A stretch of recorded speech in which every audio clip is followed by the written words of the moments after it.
반세기 전 발행된 잡지 기사를 통해 대한민국의 시대상과 풍속도를 돌아보는 AI와 함께하는 50년 전 오늘입니다.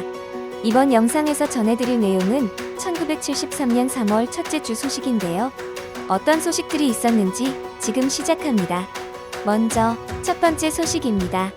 희한하고 이색적인 당시의 수출품인 채소 씨앗, 독사, 달팽이, 화투, 벼루, 걸레, 번데기, 당나무 껍질, 도복, 장난감 말 등 10가지를 소개하고 있는데요. 어떻게 보면 허접스러운 품목이랄 수 있지만 당당한 이색 수출품이었습니다. 그 시대 우리나라는 수출만이 살 길이라며 내다 팔 수 있는 것이라면 무엇이든 가리지 않았으니 반도체를 수출하고 자동차를 내다 파는 지금으로서는 상상이 가지 않는 품목일 수 있는데요. 이색적이고 희한한 수출품 몇 가지를 살펴보겠습니다. 먼저 사람 목숨까지 위협하는 독사가 수출 대열에 합류했는데요. 독성이 강한 한국산 독사는 일본에서 강장제 드링크 첨가제로 인기가 높아 주문이 줄을 잇고 있었다고 합니다. 태어난 고국을 떠나는 독사 수출은 1972년 그해 11월까지 7톤이나 되었고 57만 7천 달러를 벌어들여 당시 우리나라 한약재 전체 수출의 10%를 차지할 정도였는데요.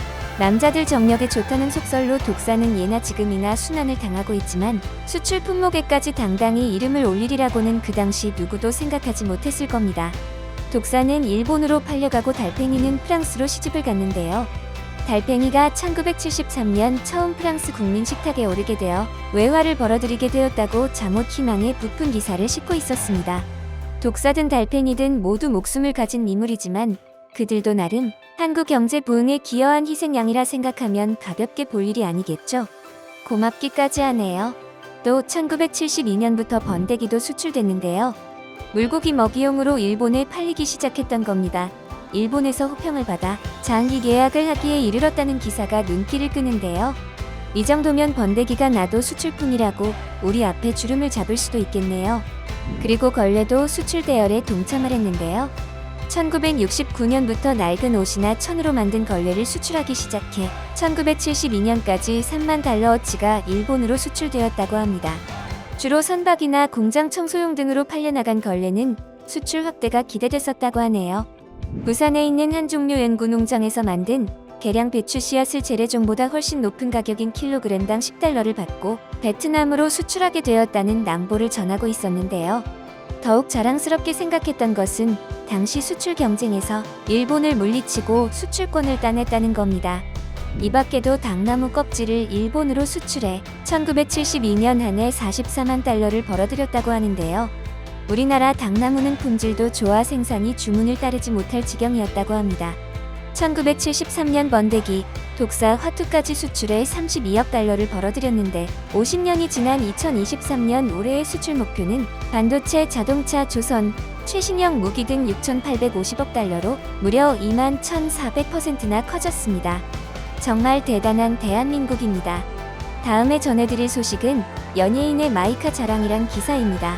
자가용을 갖는 것 자체가 부러움의 대상이었던 시대, 더구나 외제차 연예인이라면 팬들이 관심과 흥미를 갖기에 충분했는데요. 가수들 중에서는 단 한 대뿐인 외제 차종을 자가용으로 굴리던 가수 남진의 인기가 얼마나 대단했는지를 말해주는 작은 에피소드가 실려있는데요. 50년 전 팬들이 무작정 아파트를 찾아와 남진의 집이 어디이냐고 아무나 붙들고 묻는가 하면 심지어는 아파트 1층부터 집집마다 문을 두들기며 집을 찾는 여성 팬들 성화가 대단했다고 하는데요.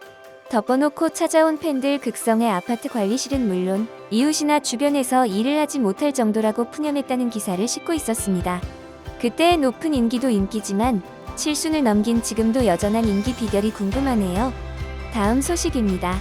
딱 50년 전인 1973년 3월 3일은 문화공보부 산하 국가기관이었던 KBS가 공기업인 한국방송공사로 출범한 날입니다. 당시 한국방송공사 간판을 다는 사진과 함께 창립 관련 소식을 싣고 있는데요. 그때까지만 해도 KBS에서 일하는 아나운서, 기자, PD는 모두 공무원이었다고 합니다. 행정직 공무원 서기가 기자가 되어 뉴스 기사를 썼고 방송원 지금의 아나운서가 방송을 했는데요.